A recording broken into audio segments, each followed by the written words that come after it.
Hello and good evening, Chicago. Welcome back in to another episode of Chi-Town Weekly here on IE Sports Radio. Whoo, doggies, that was a rough one. We will be breaking down the Bears' utterly pathetic and utterly predictable thrashing at the hands of the Kansas City Chiefs yesterday. Is there any end in sight to the losing streak? Is it time to move on from the head coach? Is it time to move on from Justin Fields? These are all conversations that at this point we've got to be having. They've got to start. So there's no time like the present. We'll be diving into that. I've got some, what might be some surprising answers to you on some of those things, though. Elsewhere, we're not going to be talking just football. The Cubs are still alive. A huge sweep of the Colorado Rockies over the weekend keeps the Cubs in play for not only a wild card spot, but actually the division is still technically in play as well. We will break down everything going on in the national wild card chase as well. All that and more coming on up. Buckle on up, everybody. Let's try and have some fun.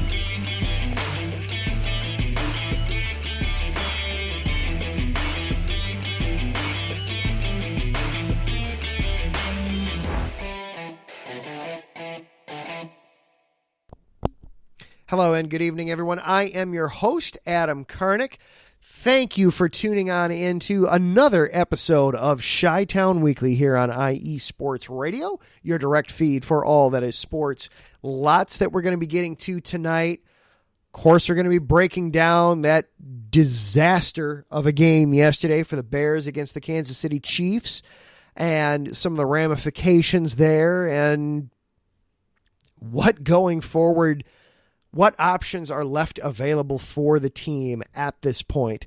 We are also going to be discussing hopefully some playoff baseball here on the show later tonight. The Cubs situation for the National League wild card, it is a tangled mess. You've got four teams vying for two spots that are all within basically 3 games of each other. This is it. There's 1 week left to go in the season. We will be discussing all that and some more too here on the show. And we'll see whatever else things we have time for tonight. Like maybe the fact that Northwestern decided to win a football game over the weekend. We'll see what else we've got time for tonight. But before we get too much further into the show, of course, we do want to acknowledge our sponsor here at the station, Planet Jerky Premium Brisket Beef Jerky. Planet Jerky is the official jerky of the 2022 California League champion Lake Elsinore Storm, the single-A affiliate of the San Diego Padres. This all brisket jerky has gluten-free options, contains no MSG, no sodium nitrate, is low in sugar, and high in protein. This is some of the best jerky you can get your hands on. I would recommend suggesting the classic barbecue, or if you like things a little spicier, the volcanic jalapeno is also a terrific option. Go to planetjerky.net, place your order. You can also follow them at Planet Jerky on Instagram. Try out all the things. I also love on the packaging, they've got little fun facts and tidbits about outer space. My daughter, my 5-year-old, is starting to get interested in some of those things, and I love being able to show her the packaging and then being able to have some space conversations based out of that. Once again, huge shout out to our sponsor, Planet Jerky Premium Brisket Beef Jerky, the jerky that's on a whole other planet. For the last 9.5 years now, IE Sports Radio has brought you amazing content ranging from interviewing legendary athletes, coaches, and other authorized media personnel to building tailor-made shows dedicated to all major sports cities around the country. Be sure to follow us at IE Sports Radio on X, Instagram, Facebook, and TikTok to keep up with the latest in sports and with our shows. Also, check out the daily updated website, iesportsradio.com, for sports news, the IE Sports Radio blog, our Hall of Fame, Fans of the Month, pages dedicated to each podcast, our IE Sports Radio community forum, and stop by the shop and check out the merchandise. Thank you for making IE Sports Radio your direct feed for all that is sports. And if you are listening live here tonight on Monday night, follow along in the Spreaker chat room. You can see Taryn and Mike are already here, and I see somebody's decided to just drop an anvil on me right out of the gate. I will get to that here in a second. You can also follow along. This show is available for you on X. Follow along at IESRC, or you can follow along. I am at Adam_Karnick. And if you are listening later on in the week as a podcast, or if you're listening live but just like sitting back and listening, thank you for being here. I appreciate you taking time out of your sports week to make time for this show. Share the link, spread the word, let people know that you listen to this show. Let's help grow the audience here a little bit. And we like having some fun and interacting in the chat room as well. Taryn, trying to start things off on a good note, hoping I have an awesome show. Mike thinking that this is going to be a depressing beginning of the show. Unfortunately, yeah. Because unfortunately we have to start the show talking about that debacle in Kansas City yesterday. So yes, it is going to be a bit of a downer to start the show. And then Terrence's just going to go pour some gasoline on the fire. The Loyola Chicago women's volleyball team lost twice over the weekend to begin the Atlantic 10 conference play. So even the stalwarts, even the stalwart programs, the last vestiges of some strength we have in sports going on right now, are just not having it at the moment. I guess at least we can hang our hat on the fact that the Chicago Dogs minor league baseball, unaffiliated, not even like minor league, I'm talking unaffiliated baseball, won its championship. At least we have something there. Northwestern's women's volleyball program did break the attendance record in program history. They had nearly 5,000 people in attendance. So good on Northwestern women's volleyball for having that. I have a feeling, though, Taryn, and feel free to correct me, I have a feeling that has as much to do with people coming down from Madison to see that excellent women's volleyball team as much as it does to have to do with Northwestern's women's volleyball program. Taryn, of course, will be coming on right after us talking all things volleyball in Set Point. Be sure to stick around after that. All right, I have delayed and held this off as long as I possibly could. That was abhorrently awful yesterday. That was just every negative adjective you can come up with in the dictionary applies to that game yesterday. Cruel, horrible, vicious, detestable. But the one that I think hits hardest, it was absolutely, totally, and completely predictable. You knew after the week they had last week, which, if you missed it, I did an emergency show on Wednesday night after everything that went on with the team last Wednesday. With Mike's trying so hard. I'll get to that in a second. Mike's trying so hard to give me something positive to look at here. I'll get to that in a second there, Mike. after the week they had last week, where you have the starting quarterback calling out the coaches, then trying to walk it back, then the defensive coordinator leaving, and the rumors of the FBI raiding the facility, raiding his house, that apparently he was... I still really don't want to get into those rumors because they've just been so patently proven to not be correct. You had rumors of criminal activity going on with former defensive coordinator Alan Williams. You had the head coach refusing to address anything to do with it. We now found out that human resources got involved in Alan Williams' departure from the team. They had their left tackle go on injured reserve, potentially for the entire season. They cut their backup quarterback in a vain effort to try and pluck an offensive lineman off of somebody else's practice squad, only to turn around and re-sign that quarterback when that move failed.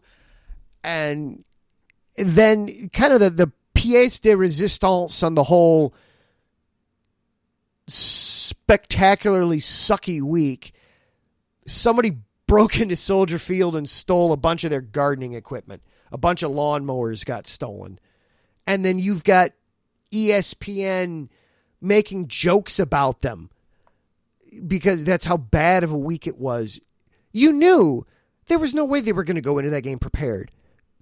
They were too busy orchestrating hug it out sessions between Justin Fields and offensive coordinator Luke Getsy for the cameras during practice. They were too busy having to talk about whether or not Alan Williams had illicit affairs while he was there at Hallis Hall. You had ridiculous rumors flying around the internet that Peanut Tillman led an FBI raid on the facility. You had so many distractions that you knew the furthest thing from their mind was going to be the game in Kansas City on Sunday. And so it was totally expected and predictable that this was the end result, that they got absolutely boat raced by a top 5 team in the NFL and the defending champions. And a team that,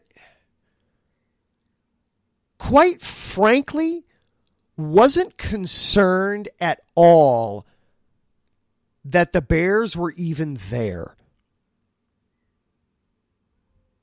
The Chiefs rightly, correctly knew they had that in the bag. They did not have to worry one iota about playing the Chicago Bears yesterday. The Bears forced a punt on the opening drive. That was the only time that the starting offense for the Kansas City Chiefs failed to score. And we've seen all the numbers. We've seen the plays. We've read the stories. Frankly, if I was Matt Eberflus today at practice, I put this on Twitter ahead of time, I would have just walked in and told the team, guys, there's no sense in rewatching this tape today. We are burning the tape when we're moving on because we weren't prepared to play. And that's on me. Thank you, Mike. Yes, I one of my goals apparently with this podcast is to try to expand my own vocabulary and who knows, maybe a listener or two's vocabulary about the whole thing.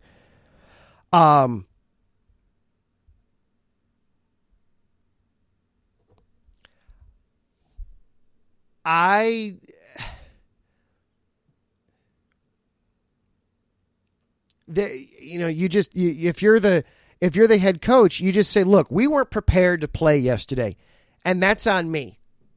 That is 100% on me. It's my job as the head coach, and it's our job as the coaching staff to make sure that you guys are in the best position on game day. And I failed. There's 1,000 reasons why, but ultimately at the end of the day, the coaching staff, the head coach let the Bears down. They were not in a position to play on Sunday. And those were the results. So for the game yesterday specifically, there's nothing really to take away other than you are just, it's laughable that we thought coming into this season that the Bears might be contending for a playoff spot. They're so far from a playoff. They aren't even in the same. They aren't even in the same league. They look like a roster that belongs in the USFL, not the NFL. They are so lacking. They are so far behind. And this is now 13 straight losses. By far the longest losing streak in franchise history. The longest before this was 9. They have blown that by. You know, this losing streak is now a teenager. We know how teenagers can be. I'm not looking forward to having one here in a few years. I mean, I am, but I'm not. I got no choice, right?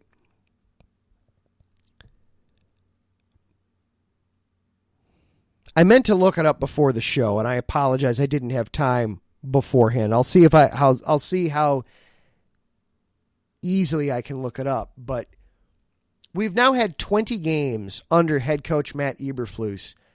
They've won 15% of them. They've won 3 and 17 in 20 games under Matt Eberflus. And the last one came 11 months ago. It was 11 months ago yesterday was the last time that they won a game. You know, I was thinking about this the other day. My son is 6 months old. Okay, he was, for purposes of this conversation, he was born in the off season, so it's a little hard. You've got kids coming up on their first birthdays. You know, if they were born in November or December, they're about to turn a year old. The Bears have never won a game in their life. That's ridiculous.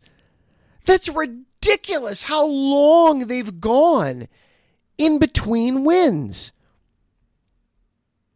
And that does, I can now kind of lead into some of these comments here from both Mike and Taryn a little bit in the chat room here. Taryn points out, you know, the Bears at least have a boxer's chance. They've got a puncher's chance against the Broncos this week. The Broncos come in at 0-3, and as Mike Pat so beautifully pointed out a little earlier, at least the Bears didn't give up 70 points. You know, the Broncos gave up 10 touchdowns yesterday to the Miami Dolphins. The Dolphins did something that has only happened one time since the Super Bowl's come into existence, and that's put up 70 points on somebody. And that's all well and good. The Broncos are favored in this game coming up on Sunday, though. And before you tell me, oh, don't worry, that line will move, you know, by the time we get to kickoff, that's just, you know, that's just some early reactions. It's gone in Denver's favor after yesterday. When the dust all settled yesterday, the Broncos were favored by 2. Since then, the betting public has gotten on them. It's gone up. The Broncos are favored by 3.5. We don't talk a lot of gambling on this show, and I'm not, for simplicity's sake, I got too much stuff to say tonight. I don't want to get into it. Suffice to say, It's gone more in Denver's favor, even after Denver giving up 70 yesterday to Miami. 70 points. The Broncos, not only are they favored, it's gone up. People are betting on Denver to win. They're not even betting on the Bears. They didn't see that line and go, oh, that's not right. The Broncos shouldn't be favored. Let's bet the Bears. They went and hit the Broncos enough that it had to move another 1.5. So, yeah, the Bears didn't give up 70 points yesterday, but they're not even expected to beat the team that did. That's how bad this has gotten. That's how utterly hopeless this feels right now as a Bears fan. And a couple of things real quick that I'm going to address, and then we're going to take a break for a couple of minutes here. But a couple of things real quick before we go. I've seen some people, a lot of people now, people whose opinions I value and trust, that are out on Justin Fields. And I understand it. One of the best ones I saw was from Jacob Infante yesterday on Twitter. He put out, he's been a huge Fields supporter, and he does a ton of college tape and draft prep. He is very knowledgeable in the college draft scene. And he put out there that he thought Justin Fields was Bears proof, that the Bears wouldn't be able to break Justin Fields. The Bears broke Justin Fields. You could see it yesterday in that game. Yes, the offensive line is bad. Yes, the play calling is bad. Yes, the weapons around him aren't what we thought and expected when we were starting the season. But Justin Fields is broken. He had plays out there yesterday where he had close to 7 seconds to throw the ball and had open receivers and just didn't. Just flat out didn't. Justin Fields is broken. The only reason I'm not completely out on Fields yet is because this is what I expected to happen in this game. The schedule makers did a little bit of a solid for the Bears as we look here over their next 4 games. Because, for those of you who are regular listeners of the show, first of all, thank you. Second of all, you know that I don't like to look too much more than 3 or 4 games ahead in the NFL schedule, just because things can change so suddenly and so rapidly depending on injuries or somebody being figured out or what have you. If the Bears are going to stop this streak, the best opportunity they've got is right in front of them.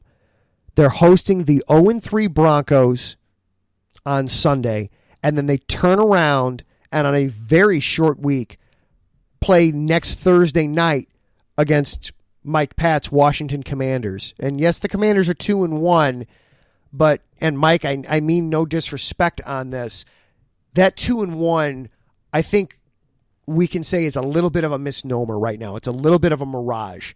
The Commanders are a very surprising 2-1. They played the Bills this past week on yesterday, and the Bills took it to them a bit. And Washington could very easily be just as easily be 1-2 right now as they could be 2-1. And Washington this week, Washington's got a game against Philadelphia. So it's very likely that they will be 2-2 heading into that game. And on a short week, weird things can happen. So if the Bears are going to end this streak and have their longest winning streak of the Matt Eberflus era, 2, they've never had a 2-game winning streak yet with this coach. This is the opportunity to do it. And then you back it up. You have the currently winless Vikings after that. And then you have the 1-2 Raiders coming up right after that. So the Bears' next 4 opponents have a combined 3 wins. And then after that are the currently 1-2 Chargers, Taryn's team. That's a game that, oh my, it's currently slated for Sunday Night Football. I think NBC is very much keeping an eye on how do we get rid of this game. That Bears-Chargers Sunday night, the end of October. I don't think there's any chance that stays on Sunday Night Football, Taryn. I don't know about you, but I feel like that one's getting flexed. They're going to say, give us something, anything other than that. But if you're going to end this streak, this is the time. This is the time right now. Winless Broncos, a Commanders team that is not as good as their record would suggest. There's some people calling already for Sam Howell to get benched in Washington. You've got the currently winless Vikings, and you've got the 1-win Vegas Raiders. 3 of those 4 are at home. The other one is on a short week. You know how those can be weird. If you're gonna end that streak, this is the time to do it. But if you come out and have that kind of a performance again this coming Sunday, then I just don't know when it's going to happen. You know, it's this is a show me something week for the Bears. Show me something. Show me that you can do something. I'm not expecting 70. The Bears themselves have only put up 47 to this point. You know, just show me that you can put up, I don't know, 24. You know, can you have just competent looking play? Just professional competence. This Bears team just keeps regressing, keeps going backwards. I haven't even gotten into all the defensive woes. Mike's wondering who the Bears can move on for to try to get a 2024 draft. See, that's the other thing. They stripped this down to the screws last year. There's nothing left to trade.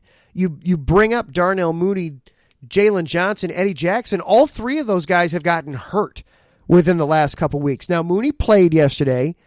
Eddie Jackson did not. Jalen Johnson got hurt yesterday. Now, he should be back. But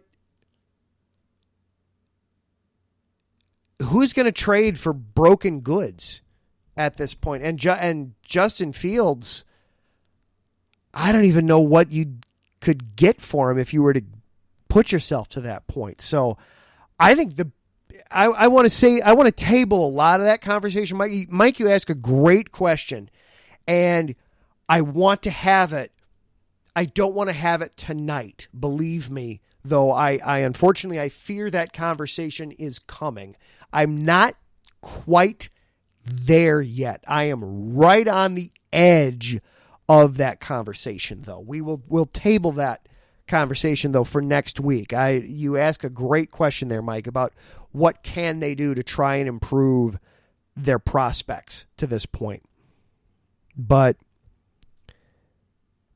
it's very bleak in Bears land right now. It is very bleak. Hopefully they're able to turn things around. They've got 2 games next week, Sunday and then the dreaded Thursday. Hopefully they're able to at least take one of those and get this losing streak done and over with. All right. We are done and over with talking about the Bears for right now. We are going to take a quick break, and then on the flip side, the National League wildcard race is fascinating to pay attention to. The Cubs don't play today, but that doesn't mean things weren't happening that were affecting them. We have a lot to talk about with the Cubs, both directly and indirectly. You are listening to Chi-Town Weekly here on IE Sports Radio, your direct feed for all that is sports. We'll be right back after this. Hey, sports fans. Are you in the market for Florida sports or just keeping up with the latest in the Panhandle? Palm Tree Sports is a dedicated audio hub to all things sports in the Sunshine State. We cover current events, big news, heavily favored opinions all across the NFL, NBA, MLB, and so much more. So come check us out every Saturday evening at 6 p.m. Eastern Standard Time. For a down south education on Florida sports and athletics, it's hosted by yours truly, Corey Pujols, and is powered by IE Sports Radio, your direct feed for all that is sports.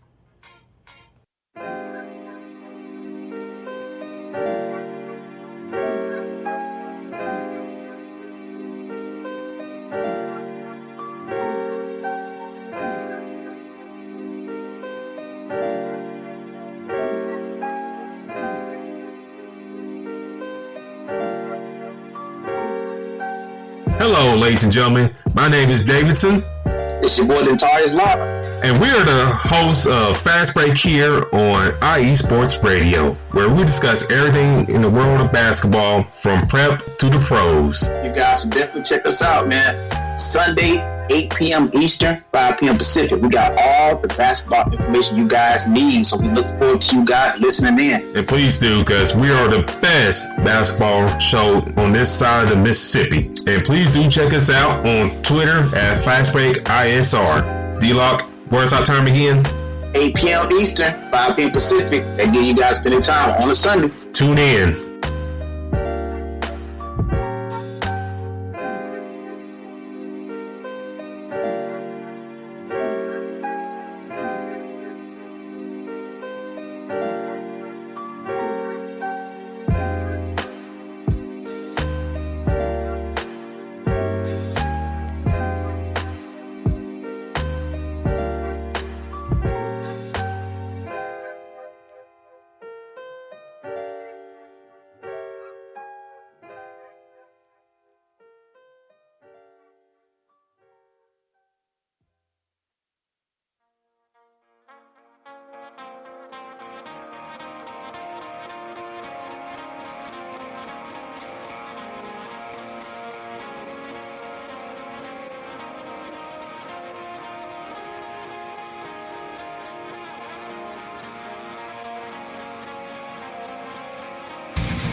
Hey sports fans, do you like wine? Well, we've got the show for you. This is Let's Wine About Sports, a show where we talk about wine and sports simultaneously. From the classic Cabernet Sauvignon all the way down to the grapes that you've never even heard of before. Oh yeah, we cover it all. And we'll talk about a little bit of sports as well. Football, hockey, collegiate, women's sports, it doesn't matter. We're going to talk about it all, and we're going to whine about it all. So join me Monday at 8 p.m. on IU Sports Radio, your direct feed for all that is sports.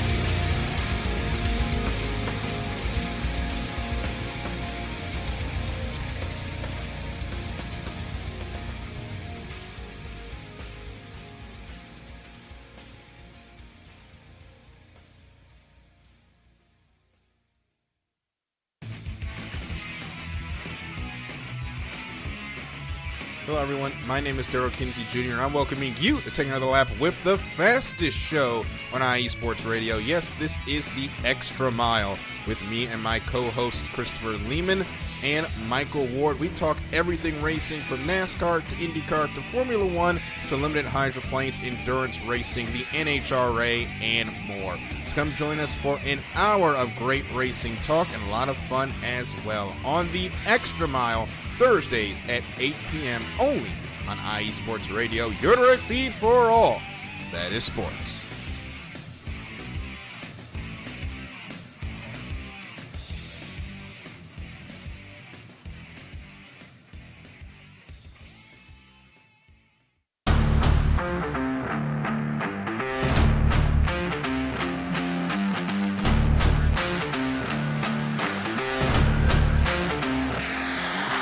What's good, fight fans? It's your boy, Marcus Rose Great, here to give you what you want, here to give you what you need. Yeah, man. Yeah. I'm coming to you live, straight from your mama's basement with a crispy white tea. We are coming to you live every Tuesday at 10 p.m. Eastern Standard Time. Powered by IE Sports Radio, your direct feed for all that is sports.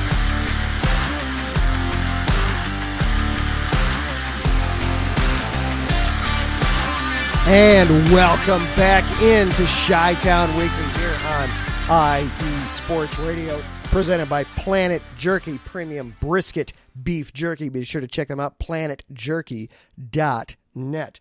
Planet Jerky, the jerky that's on a whole other planet.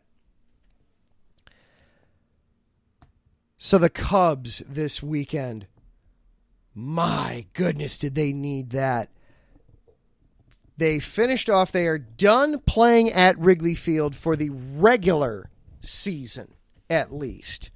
They had their final homestand. It didn't exactly start off perfectly for the Cubs. They had 3 against the Pirates, followed up by 3 against the Rockies.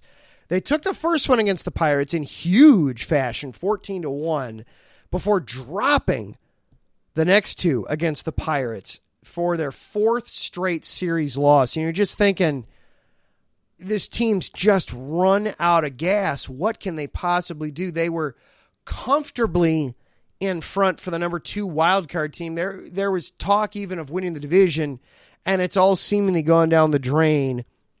The Rockies came in, Chris Bryant with them, and it seemed like all hope might be lost.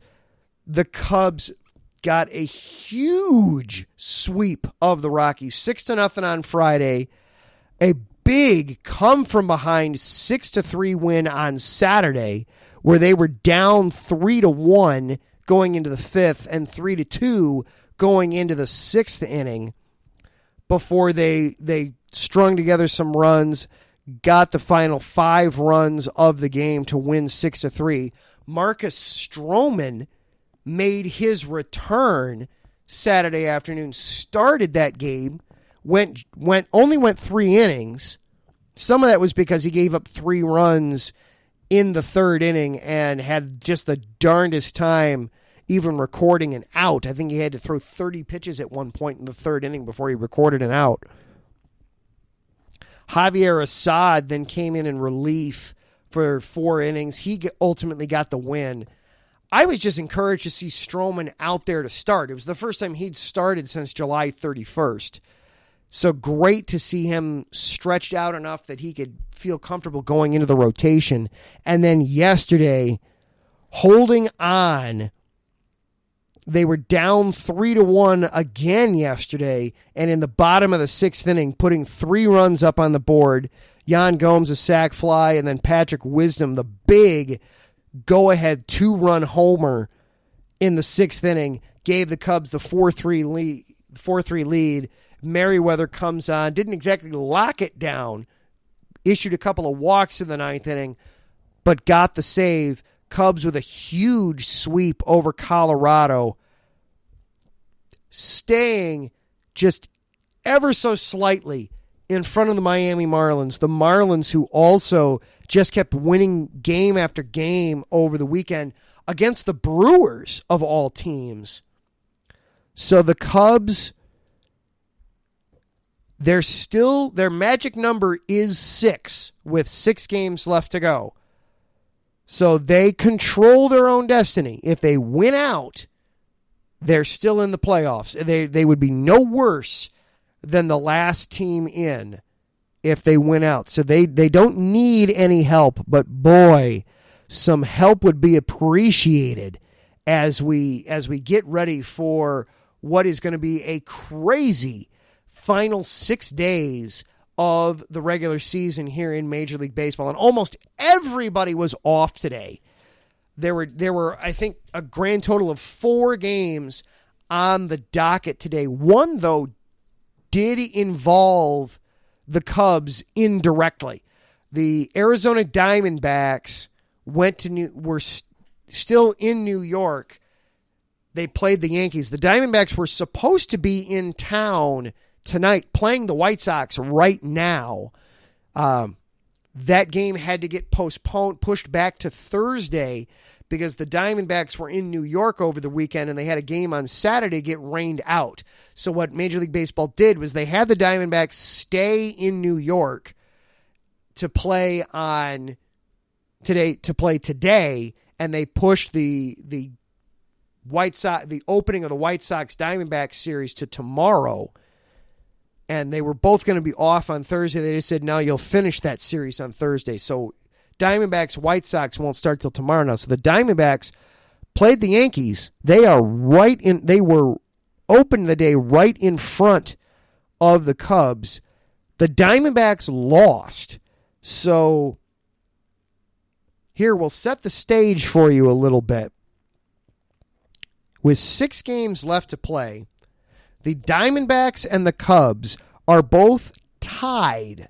They're both 82 and 74. As it sits right now, they would both make the playoffs. They would both be in as wild card teams. The Diamondbacks would be the second wild card. The Cubs would be the third and final wild card.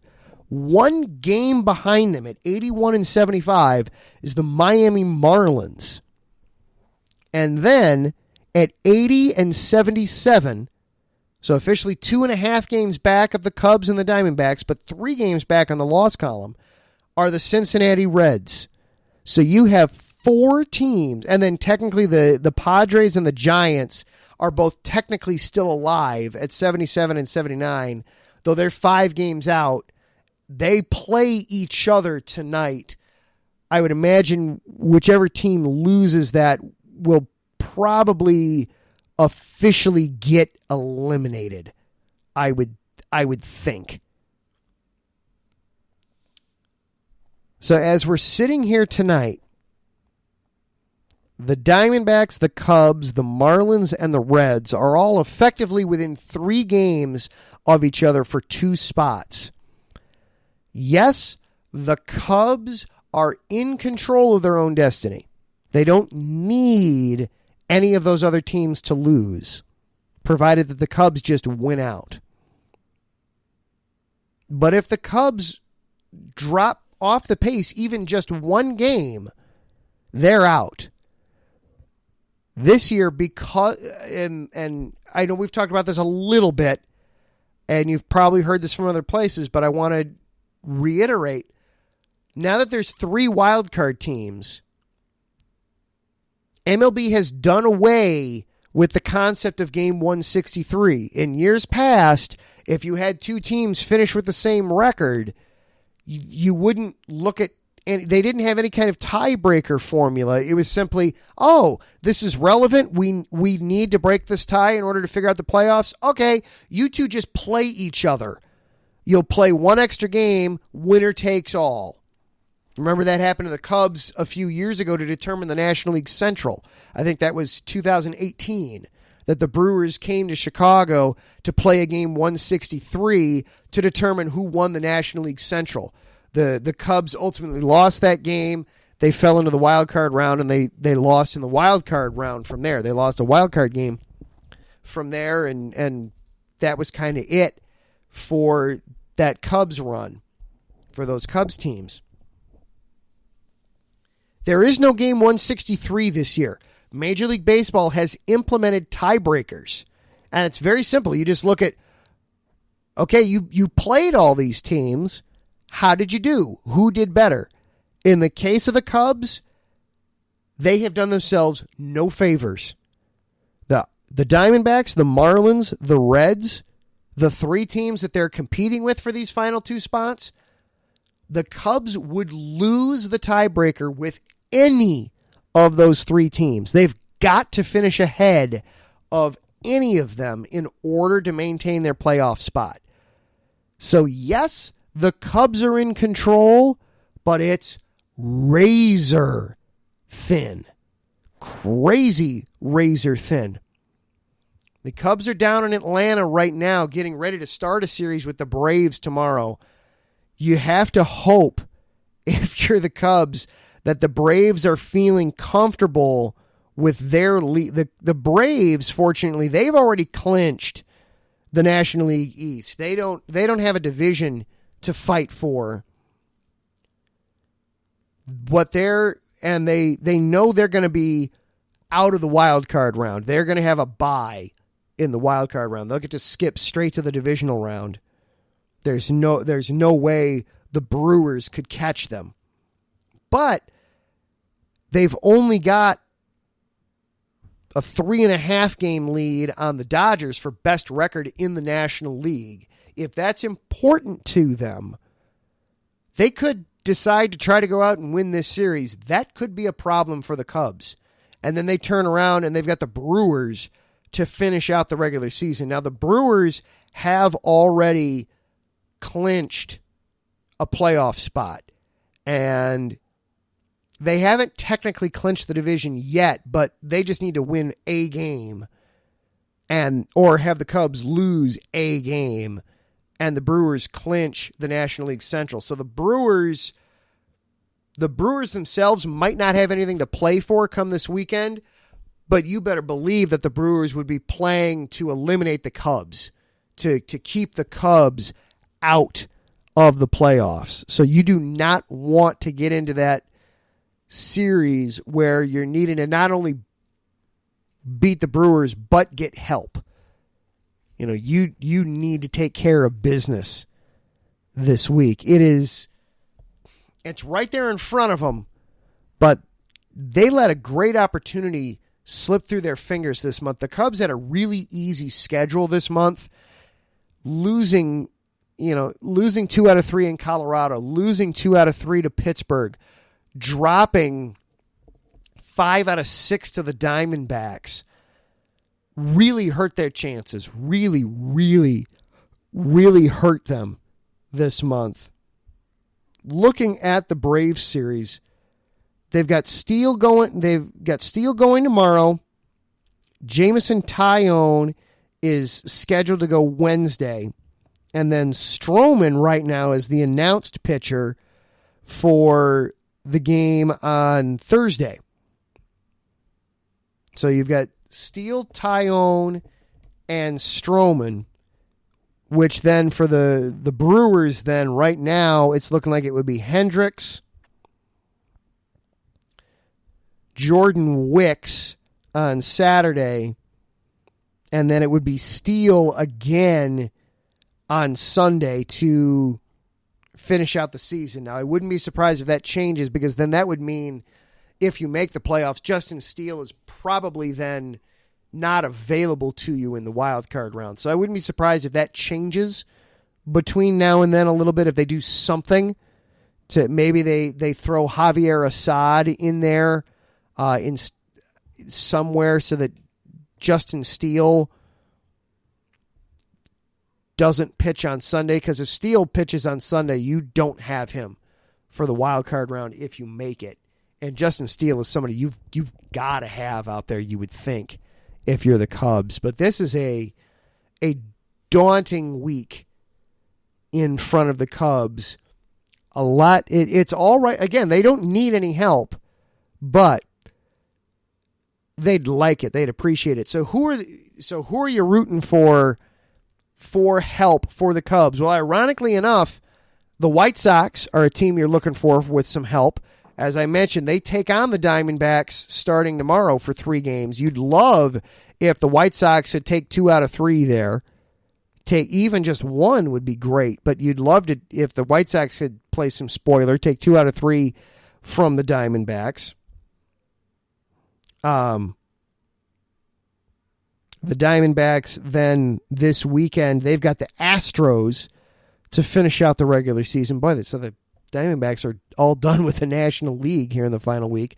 They've got the White Sox and then the Astros. The Marlins, meanwhile, they play the Mets. They just saw the Mets last week as well, and then they finish up against the Pirates this weekend.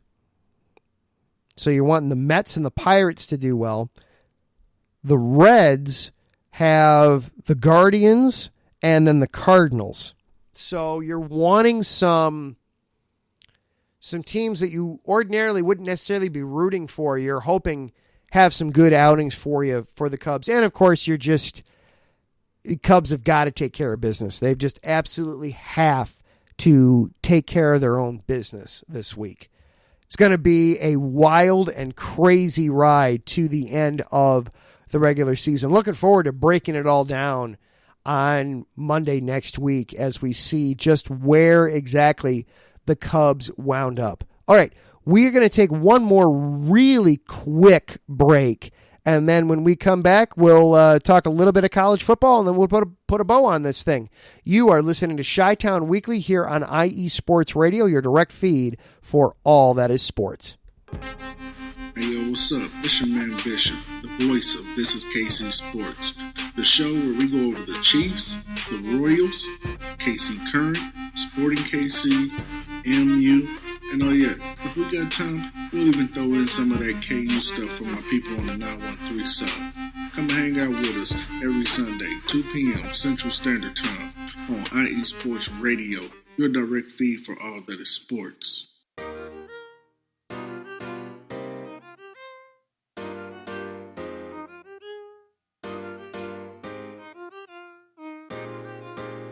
Well, what is up, Carolina Nation? This is John Felipe of the Carolina Cast, of course, the podcast of, by, and for the Carolinas, right here on IE Sports, your direct feed for all that is sports.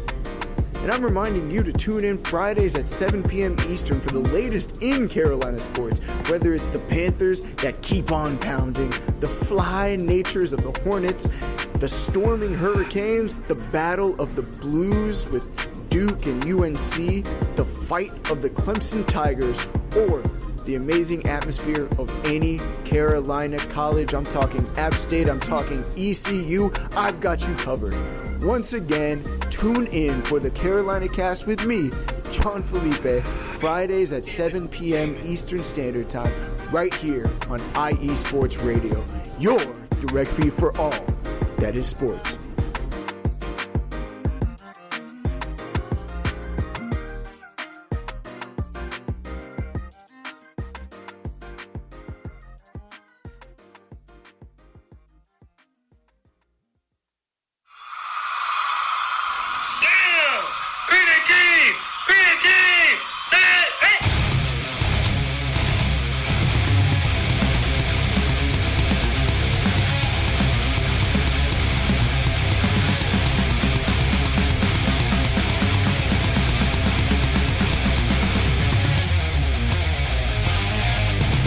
What's going on, football fans? This is me, your boy Larry B, inviting you to join myself, Colin Reynolds, Mike Pat, and John Felipe for one of the most electrifying football shows you have ever heard. 3 and Out, right here at IE Sports Radio. Recap of the week before, a preview of what's to come, and of course, 3 hardcore head-to-head prime-time face-offs each week. You don't want to miss it.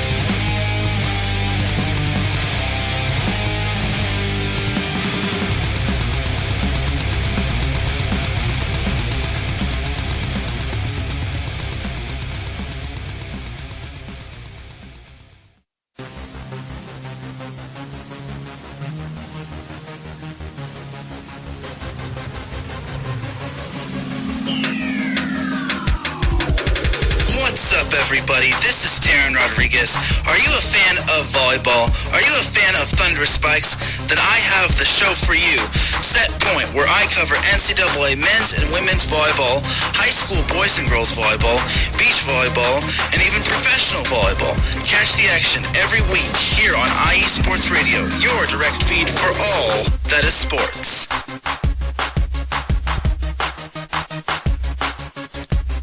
And welcome back into Chi-Town Weekly, everyone, here on IE Sports Radio. Adam Kernick here with you for just a couple of more minutes before we turn things over to Taryn Rodriguez and Set Point, breaking down everything happening in the world of volleyball. Just a couple of minutes left here. I wanted to go over some of the college scoreboard just a little bit, couple of games real quick before we turn things over. We'll stay in the Big Ten. Both Illinois and Northwestern got wins this week. Illinois, a 23-17 win over Florida Atlantic. The Illini did fall behind 10-0 at the end of the first quarter, but then rattled off 4 consecutive scores to get up 23-10 and ultimately held on to win that game 23-17. Luke Altmaier, 25-36, 303 yards through the air and a touchdown pass. Isaiah Williams had 8 catches for 120 yards in the game. And Reggie Love III led the Illini with 12 carries for 85 yards. The Illini now 2-2 on the young season. And then Northwestern, not to be outdone, the Northwestern Wildcats got a very impressive win. They trailed at one point in this game to Minnesota 24-7 at the half, and they were down 31-10 at the end of the third quarter. They came back 3 touchdowns in the fourth quarter to tie the game and ultimately won it in overtime 37-34. Charlie Mangieri caught a 25-yard touchdown pass from Ben Bryant. Bryant finished with nearly 400 yards and 4 touchdowns on the game. Bryce Kurtz led the Wildcats with 10 catches, 215 yards, and 2 scores, including one in the fourth quarter that got the Wildcats to within 7. That was with just under 10 minutes to go in regulation. He also got the Wildcats on the board late in the first half with an 80-yard catch and run. The Wildcats now are also 2-2, so both Illinois and Northwestern find themselves at 2-2 overall. Northwestern 1-1 in Big Ten play. Illinois 0-1 in Big Ten play to this point.